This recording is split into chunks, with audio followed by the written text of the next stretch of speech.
اعوذ باللہ من الشیطان الرجیم بسم اللہ الرحمن الرحیم۔ آج ہم آپ کو اس شخص کے بارے میں بتائیں گے جو آج سے ہزاروں سال پہلے پیدا ہوا، لیکن وہ اپنی موت مرا نہیں ہے، وہ آج بھی ہمارے درمیان زندہ ہے۔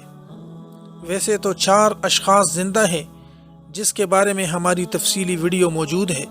مگر یہاں پر ہم صرف ایک شخصیت کا ذکر کرتے ہیں جو مختلف موقعوں پر ہمارے سامنے آتا ہے اور ہماری رہنمائی کرتا ہے اور راہ دکھاتا ہے۔ یہ ویڈیو ہے دنیا کے سب سے پر اسرار شخص کے متعلق، جن کے بارے میں ہر دور کے لوگ اپنی اپنی بساط کے مطابق تلاش میں رہتے ہیں، جن کا نام حضرت خضر علیہ السلام ہے۔ محترم دوستو، حضرت خضر علیہ السلام کو ہمیشہ زندہ رہنے کی قوت کیسے ملی؟ اس کے بارے میں مختلف روایات اور واقعات ملتے ہیں، لیکن ایک بہترین واقعہ ابن عساکر نے تاریخ دمشق میں لکھا ہے کہ جب حضرت آدم علیہ السلام کی وفات کا وقت قریب آیا تو اس نے اپنے تمام لڑکوں کو جمع کر کے فرمایا کہ اے میرے بیٹو، بے شک اللہ تبارک و تعالی زمین والوں پر ایک بڑا عذاب نازل فرمانے والا ہے، تو میری وفات کے بعد میری جسم کو غار میں رکھ دینا، یہاں تک کہ تم سکون پا جاؤ تو میری جسم کو ملک شام میں دفن کر دینا۔ آپ نے وصیت کی کہ میرے جسم کو ملک شام میں دفن کر دیا جائے۔ آپ کی وفات کے بعد حضرت آدم علیہ السلام کا جسم مبارک آپ کے بیٹوں کے پاس رہا، یہاں تک کہ اللہ تبارک و تعالی نے حضرت نوح علیہ السلام کو مبعوث فرمایا۔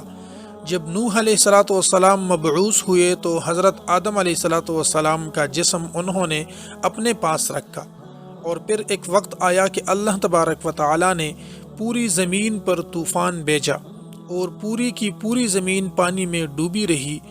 سیلاب ختم ہونے کے بعد حضرت نوح علیہ السلام بابل شہر میں آ کر ٹھہرے اور اپنے تینوں بیٹوں شام، حام اور یافس کو یہ وصیت کی کہ آدم علیہ السلام کے جسم مبارک کو اس غار سے لا کر شام میں دفن کر دیں جہاں پر انہوں نے وصیت کی۔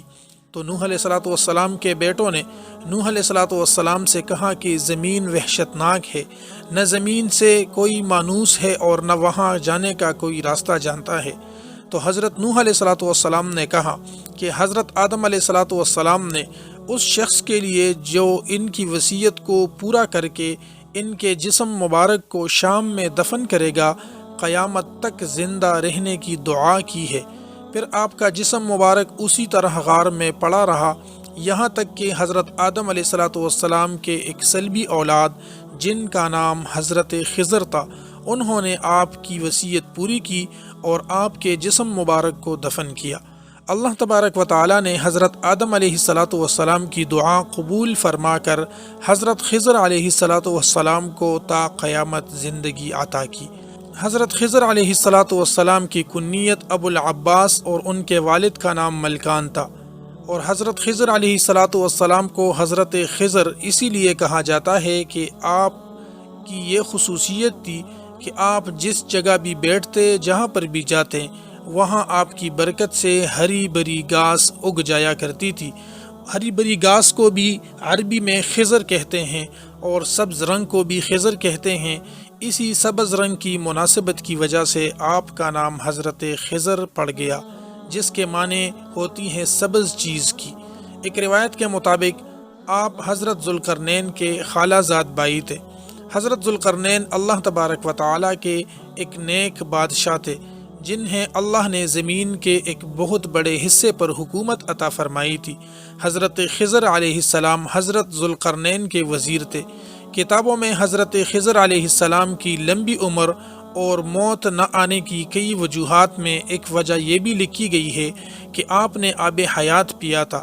آب حیات کے بارے میں یہ بیان کیا جاتا ہے کہ جو اسے پیے گا یا اس میں غسل کرے گا، اسے قیامت تک موت نہ آئے گی۔ تورات کے بعد یوحنا میں بھی آب حیات کا ذکر کچھ یوں ملتا ہے، پھر اس نے مجھے بلول کی طرح چمکتا ہوا آب حیات کا ایک دریا دکھا دیا جو خداوند کی طرف سے نکل کر اس شہر کے درمیان میں بہتا تھا، اور دریا کے بعد زندگی کا درخت تھا۔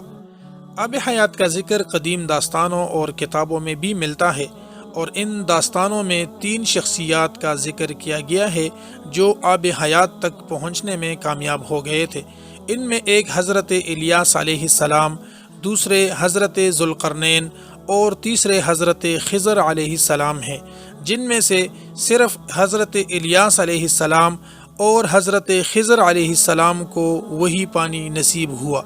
روایات کے مطابق ذوالقرنین نے قدیم تاریخ کے کتب میں پڑھا تھا کہ سام بن نوح کی اولاد میں سے ایک شخص چشمہ حیات سے پانی پی لے گا تو اس کو موت نہ آئے گی۔ اسی وجہ سے حضرت ذوالقرنین نے مغرب کا سفر بھی اس پانی کی تلاش میں کیا، اور ان کے علم میں یہ بات آئی کہ آب حیات اندھیرے راستوں میں موجود ہے، اور وہ ایک چشمہ 2 چشمے نہیں ہیں بلکہ وہاں پر اس کے ساتھ ٹوٹل ملا کر 360 چشمے ہیں۔ لہٰذا ان 360 چشموں کی خصوصیات میں سے آب حیات کی خصوصیت جاننے کے لیے ذوالقرنین نے اپنے قریب 360 لوگوں کو چنا اور ہر ایک کو ایک ایک مچھلی دے دی۔ حضرت خضر علیہ السلام کی سربراہی میں ان لوگوں کو روانہ کیا، اور تمام لوگوں کو یہ ہدایت دی گئی کہ ہر فرد اپنی مچھلی کے ساتھ چشمے میں اتر جائے، اور جب واپس آ جائیں تو وہ اپنی اپنی مچھلی کو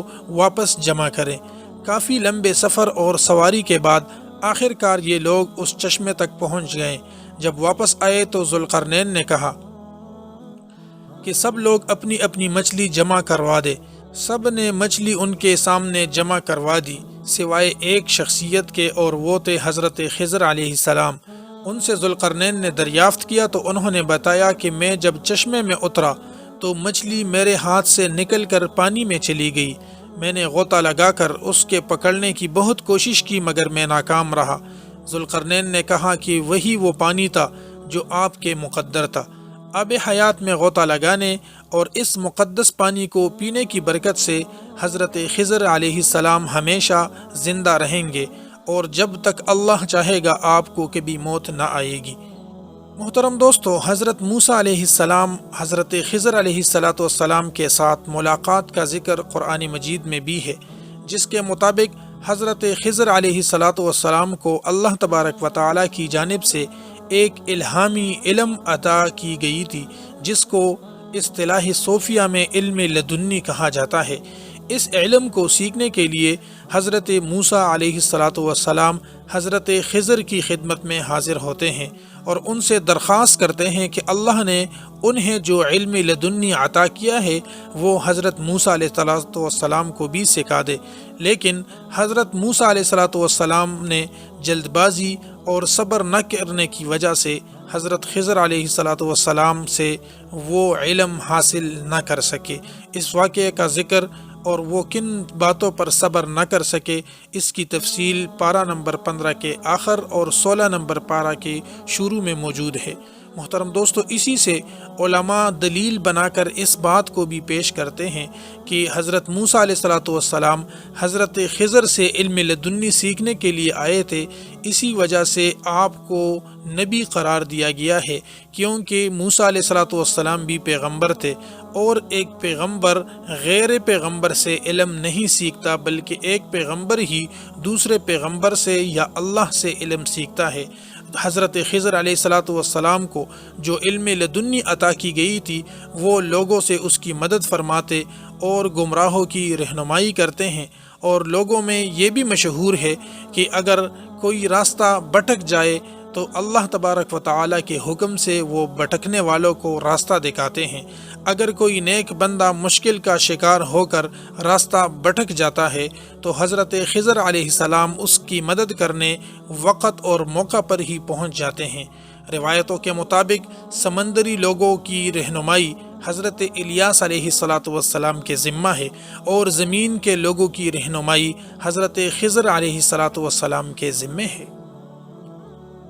بعض روایتوں کے مطابق حضرت خضر علیہ السلام نے حضرت محمد مصطفیٰ صلی اللہ علیہ وآلہ وسلم کے ہاتھوں پر بیعت بھی کی ہے، اور مدینہ میں آپ سے ملاقات کے لیے بھی آیا کرتے تھے۔ اس کے علاوہ حضرت عمر بن عبدالعزیز سے بھی حضرت خضر کی ملاقات ثابت ہے۔ صحیح مسلم کی ایک حدیث کے مطابق جب دجال مدینہ کے قریب ایک جگہ تک پہنچے گا تو مدینہ سے ایک شخص اس کے مقابلے کے لیے نکلے گا جو اس وقت کا سب سے بہترین شخص ہوگا، اور یہ شخص حضرت خضر علیہ السلام ہوں گے۔